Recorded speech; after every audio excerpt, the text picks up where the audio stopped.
ہمیں یہاں پر وہ عدل اور انصاف کا نظام چاہیے کہ جہاں خلیفہ وقت کو، بادشاہ وقت کو بھی اپنے حق لینے کے لیے عدالت میں جج کے پاس جانا پڑے اور جج خلیفہ وقت کے خلاف فیصلہ دے، اس لیے کہ اللہ رسول کا حکم یہی ہے۔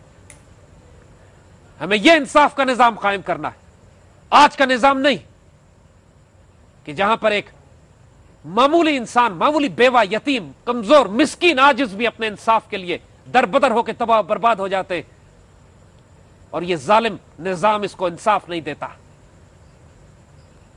جب معاشروں میں حضرت علی رضی اللہ تعالیٰ عنہ نے فرمایا ہے کہ معاشرے اور نظام کفر کے ساتھ تو قائم رہ سکتے ہیں، ظلم کے ساتھ نہیں۔ اب وقت آ گیا ہے کہ ہم یہ فیصلے کریں کہ اس پاکستان کو، آج 14 اگست وہ دن ہے کہ جب دوبارہ عہد کی تکمیل کریں گے، دوبارہ اپنے عہد کی تجدید کریں گے۔ اس پاکستان کو ہمارے بڑوں نے جس لیے بنایا تھا، اب وقت ہے کہ اس عمارت کو ہم اس کی منزل تک پہنچائیں، اپنی اگلی نسلوں تک دے لے جا کے۔ یہ کیسے ممکن ہے کہ اتنا خوبصورت نظام جو ہمارے سامنے رکھا ہوا ہے، عزت، آبرو، وقار، غیرت، حمیت، حیا، اور ہم اس کو ترک کر کے ذلت اور رسوائی کے وہ نظام کی طرف راضی ہو جائیں کہ جو آج ہمارے اوپر مسلط ہے۔ بچوں ایک بات یاد رکھنا، اللہ تعالیٰ محتاج نہیں ہے کسی کا، وہ بالکل محتاج نہیں ہے، بے نیاز ہے، اللہ الصمد ہے۔ اور وہ جلال میں کہتا ہے کہ اگر تم یہ کام نہیں کرو گے، جو ڈیوٹی نہیں انجام دو گے جس کے لیے تمہیں پیدا کیا گیا ہے، تو یستبدل قوم غیرکم، بدل دے گا تم کو، ولا تضرہ شیئا، تم کچھ بھی نہیں کر سکو گے اس کا۔ اللہ ہمیں 60 سال سے موقع دیے جا رہا ہے، اس لیے کہ اس وقت امت مسلمہ کی آخری چٹان یہ پاکستان ہے۔ ہم تاریخ کے اس موڑ پر آ کر کھڑے ہو گئے۔ دیکھیے جب ہلاکو خان نے آ کر عباسی خلافت کو تہہ تیغ کیا، تباہ برباد کیا، پوری مسلمان تہذیب کو اپنے گھوڑوں تلے رون دیا، امت مسلمہ میں اس سے زیادہ تاریخ دور کبھی نہیں آیا تھا۔ جب خلیفہ وقت کو قالین میں لپیٹ کر تاتاری فوجوں کے نیچے دے دیا گیا، جب 15 لاکھ مسلمان بغداد میں ایک ہفتے میں ذبح کیے گئے، جب کئی 100 سال کی مسلمان لائبریریاں، جن میں اس زمانے میں لاکھوں کتابیں تھیں، ہاتھ کے لکھے ہوئے مخطوطات، ہینڈ ریٹن مینuscripts، خزانے، جب وہ دجلہ اور فرات میں پھینک دی گئی، اور برسوں تک کوئی تصور نہیں کر سکتا تھا کہ مسلمان تہذیب اب سر بھی اٹھا سکے گی نہیں، جب ہلاکو خان سے ایک بڑھیا نے کہا کہ تجھ پہ اللہ کا عذاب نازل ہو، تو ہلاکو خان کہتا ہے اس بڑھیا سے کہ مائی میں اللہ کا عذاب ہوں جو آیا ہوں، تم لوگوں کی غفلت، تم لوگوں کی جہالت کی بنیاد پہ۔ اس وقت بھی مسلمان انتشار کا شکار تھے، اس وقت بھی پوری امت مسلمہ بٹی ہوئی تھی۔ خلیفہ وقت کو مشورہ دیا گیا تھا کہ اس علم و ہنر کے مرکز بغداد میں 4 لاکھ فوج کا کیا کام ہے، فوج کم کر دیتے ہیں، ڈیفنس بجٹ کم کر دیتے ہیں، ملٹری ایکسپینڈیچر کم کر دیا جاتا ہے، اور چند ہزار، چند سو پیلس گارڈز صرف ان کو چھوڑ دیا جائے، کوئی ہیوی آرمر، کیولری، اس زمانے کی آرٹلری، اس زمانے کی آرچری، اس زمانے کی انفینٹری سب ڈسبینڈ کر دی گئی، چھوڑ دی گئی۔ یہی سارا خرافات اور پروپیگنڈا جو آج پاکستان کے خلاف کیا جاتا ہے کہ ہم ڈیفنس پہ اتنا پیسہ خرچ کر رہے ہیں، ہمیں زیادہ سائنس اینڈ ٹیکنالوجی پہ خرچ کرنا چاہیے، سوشل ریسورسز پہ خرچ کرنا چاہیے، میڈیسن اور ہیلتھ کیئر پہ خرچ کرنا چاہیے۔ بات ٹھیک ہے، ضرور کرنا چاہیے، لیکن خرچ کرنے والے بھی پھر وہ ہوں جو قرون اولیٰ کے درویش حکمران ہیں۔ جتنے وسائل اس ملک میں اللہ نے دیے ہیں، جتنی خیانت کی جاتی ہے، یقین کرو دنیا کا کوئی اور ملک ہوتا گھٹنوں پہ آ جاتا۔ یہ اللہ نے خزانے اتنے دیے ہیں کہ آج دولت کی ریل پیل ہے اس ملک میں، اس بات کے باوجود ہماری ریپوٹیشن دنیا میں یہ بنا دی گئی ہے کہ دنیا کے کرپٹ ترین حکمران ہیں، اس کے دنیا کی کرپٹ ترین عدلیہ ہے اس ملک میں، دنیا کا ظالم ترین معاشی اور عدل کا نظام اس ملک میں رائج ہے۔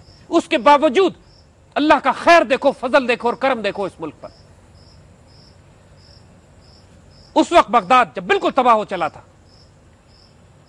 تو دنیا سمجھتی تھی کہ اب کوئی مرکز مسلمانوں کا نہیں اٹھے گا، لیکن یاد رکھو جب اللہ نے اللہ کے نبی صلی اللہ علیہ وآلہ وسلم کو آخری نبی بنا کے بھیجا ہے اور اس کتاب کو آخری کتاب بھیجا ہے، تو تم کو بھی آخری امت بنا کے بھیجا ہے۔ یہ نہیں ہو سکتا کہ تم زندگی سے، دنیا سے کبھی ختم کر دیے جاؤ۔ صرف یہ ہوگا کہ ڈیوٹیاں تقسیم کر دی جائیں گی. بغداد کے مسلمانوں نے ڈیوٹی نہیں کی, وہ ڈیوٹی خلافت عثمانیہ کو دے دے گی. ترک مسلمانوں کی ذمہ داری آ گئی. کئی سو سال تک ترک تلواریں مسلمانوں کی عزت اور آبرو کی حفاظت کرتی رہی.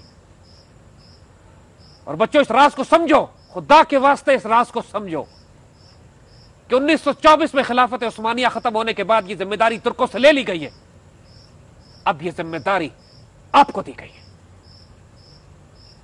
اب یہ ذمہ داری پاکستان کے مسلمانوں کی ہے کہ امت مسلمہ کی عزت اور آبرو کی حفاظت کے لیے اپنی تلواروں کو بے نیام کریں. دنیا کی ہر قوم اپنی فورس پروجیکشن کرتی ہے. انگلینڈ چھوٹا سا جزیرہ تھا اور کئی سو سال تک پوری دنیا پہ ایسے حکومت کرتا رہا کہ لوگ کہتے ہیں کہ اس پر سورج غروب نہیں ہوتا تھا. آج پوری دنیا کی تمام طاقتیں اپنے ملکوں کی سرحدوں سے باہر نکل کر اپنی فورس کو پروجیکٹ کرتی ہیں. ملٹری بیسز بنائے جاتے ہیں, ڈیفنس الائنسز کیے جاتے ہیں, جوائنٹ ملٹری ایکسرسائزز کی جاتی ہیں. پوری دنیا میں ان کے بحری بیڑے گردش کرتے ہیں. زندہ قومیں جو دنیا میں اپنی جگہ بناتی ہیں, ان کو کوئی پلیٹ پہ رکھ کر خیرات میں آزادی اور عزت نہیں دیتا, وہ تلوار کی نوک پر حاصل کرتے ہیں. آج ہم پاکستان کو چاروں طرف سے خطرات سے گھیرا جا رہا ہے, اور اچھی بات ہے کہ گھیرا جا رہا ہے. یہ دلیل ہے اس بات کی کہ کفر ہمارے پوٹینشل کو سمجھتا ہے. ہمارے دشمن جانتے ہیں اس بات کو کہ امت مسلمہ کی آخری آبرو اب یہاں پہ اس خطے زمین پر ہے. یہ اولیاء کی زمین, یہ فقراء اور مجاہدین کی زمین, یہ پاکستانیوں کی زمین, یہ عشاق رسول کی زمین. ہم گناہگار ہو سکتے ہیں لیکن ہم کافر نہیں ہیں. ہم نے ظلم اور زیادتیاں کی ہے لیکن ہم اللہ کے رسول سے عشق کرنے والے لوگ ہیں. اس ملک میں ظلم ہے لیکن اللہ کے رسول سے محبت بھی ہے, اور ساری غلطیاں معاف ہو جائیں گی, ساری کوتاہیاں درگزر ہو جائیں گی. آج فیصلہ کر لو اس بات کے اوپر, میرے مالک جس پاکستان کے لیے 50 لاکھ مسلمانوں نے اپنے خون دیا, 2.5 لاکھ بہنیں اور بیٹیوں نے اپنے پردے, اپنے دوپٹے اتروائے, اللہ کی قسم اس پاکستان پر اپنا دل جگر, جان, عزت, آبرو, مال کو, بیوی, بچے قربان کریں گے اور سوال نہیں کریں گے کہ اس پاکستان نے ہمیں کیا دیا. آج واللہ ہم بتاتے ہیں, نہ نماز کام آئے گی, نہ روزہ, نہ حج, نہ زکات, نہ کوئی نیکی کام آئے گی اگر اس پاکستان سے خیانت کی. تو اس پاکستان کو نقصان پہنچایا, 2 جہانوں میں تباہ برباد ہو جاؤ گے. اس پاکستان کی عزت اور آبرو پر اپنا آپ کو لٹا دیا, قربان کر دیا, 7 نسلیں نوازی چلی جائیں گی, تمام گناہ معاف کر دیے جائیں گے. اس لیے کہ یہ آج کا مدینہ ہے, اس لیے کہ آج امت مسلمہ کی آبرو اس سے مرکوز ہے, اس لیے کہ آج پوری دنیا کا کفر اس پاکستان کو توڑ دے اور تقسیم کرنے کے لیے ہمیں گھیر چکا ہے. اس بات کا انتظار مت کرو کہ کوئی اور آ کے پاکستان کو بچائے گا اور پھر ہم فتح کے شادیانے بجاتے, اس کی پھل کاٹنے, اس سے آسودہ ہونے, اس سے آسائشیں لینے, اس میں آرام طلبی کے لیے آئیں گے. جو لوگ فتح سے پہلے قربانی دیتے ہیں, جو لوگ اس وقت اپنی تلوار نکالتے ہیں, دل جگر اور جان قربان کرتے ہیں جب آگے تاریکی ہو, ان کا اجر, ان کا مقابلہ وہ لوگ نہیں کر سکتے جو فتح کے بعد شامل ہوتے ہیں.